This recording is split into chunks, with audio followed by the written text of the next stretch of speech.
Hi friends, Lynn McGonigal here, founder and teaching channel of the Lightworkers Healing Method, here early in the morning on June 4th, 2014. We're in front of the Russell office building where the Senate staffers work.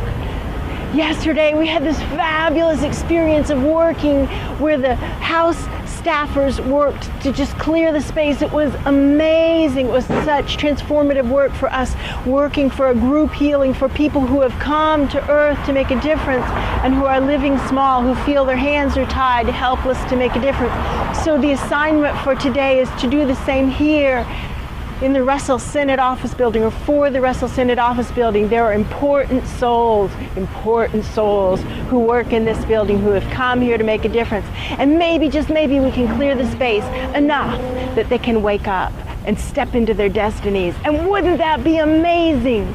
So, off we go. Let the games begin. I'll be on one corner, Jamie will be on another. We'll be working, and when we're complete, we'll talk again. But this is much more the feeling of tethering myself to the mast so as to not be blown away in heavy seas. And now right here is where to work. So I start to pulse the vortex, tending the vortex around us, deeper into source below. I've got to hold this. I'm also wanting to hold on to this brass post. That's not the right word. I haven't yet found the right word. It's not spike, not post. This brass something. I hold on to it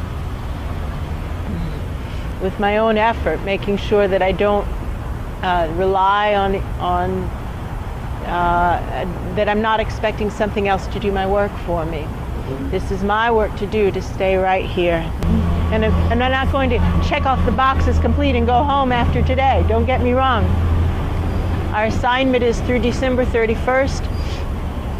The plans shift. We have to back up and say that. The plans shift, timing shifts, and we notice that the timing is shifting in front of our eyes of the events that we have been told about. Not only the timing, but also the magnitude of the events are shifting. And so one way of looking at that, our understanding is that our work is having an impact, that what we're doing is making a difference. So anyway, back to today's project. And now looking again for the traumas with our physical hands, for this mass group, this group of beings, the 1,000,000, who have come to Earth to trigger the awakening, removing all the traumas of childhood and earlier in the current life and any past life, traumas that are holding us back, that we perceive are holding us back. Traumas that we perceive are holding us back from doing our work in the world, because actually doing our work in the world is simply a choice. And if the assignment is to do whatever it takes, well then, letting go of the traumas that are holding us back is part of our work in the world. It surely is. It surely is, and we can do it, friends. We can do it. For the 1,000,000, the precisely 1 million souls who are here on this planet to make a difference. Now, 1 million souls may have many more than 1 million bodies. Here's why.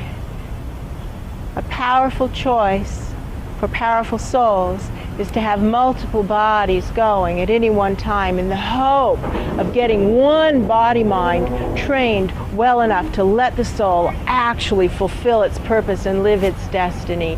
And then the soul energy concentrates into a body-mind that's trained well enough to let the higher soul express. And so there could be 5 million people, there could be 7 million human bodies, people on the planet who have come here with the purpose of triggering the awakening, all powered by 1,000,000 souls, big souls. And some of those big souls are in this building. We can feel them, we can see them. That guy who was coughing by the coffee, he's one of us.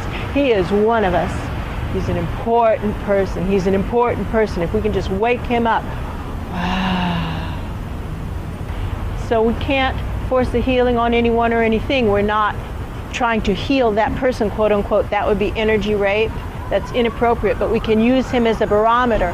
Our work is on the group, and we just keep asked to be shown what's going on with that one person, and if he wakes up, well then, our work for today is done. If not, we just keep working on this group of the 1,000,000, here to trigger the awakening. And so a lot of what's going on for them is that they start to do their work in the world, and then they get bad input, bad feedback from the world around them, because the world around them wants them to stay normal and to not take a risk, and to certainly don't speak about bad news, quote unquote. Nobody wants to hear unpleasant, inconvenient truths. Look at the trouble Al Gore has had, goodness gracious, in saying something that's blatantly obvious, that climate change is a huge problem that we humans are responsible for. And it's taken him decades of heaped up abuse. And so friends, other people who are trying to speak inconvenient truths meet with the same resistance that Al Gore meets with at a personal level. Their friends, their family, their loved ones, their co-workers, their bosses want them to shut up and stop saying unpleasant things. They get messages like, oh, you're being negative. Well, what they're saying is the truth.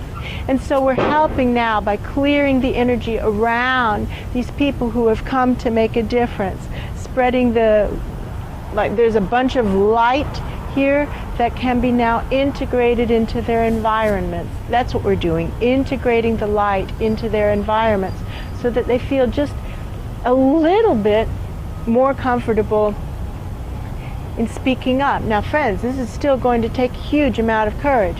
You can take it as your working theory that if you're watching this, you're one of the 1,000,000. There could be 7 million humans on the planet. Friends, if you're watching this, consider, odds are good, you're one of those 7 million humans who have been called to make a difference.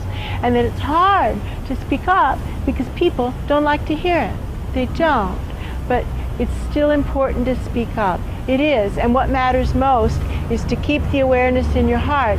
And so don't let other people get you turned backwards just because other people don't want to deal with reality. That's their choice.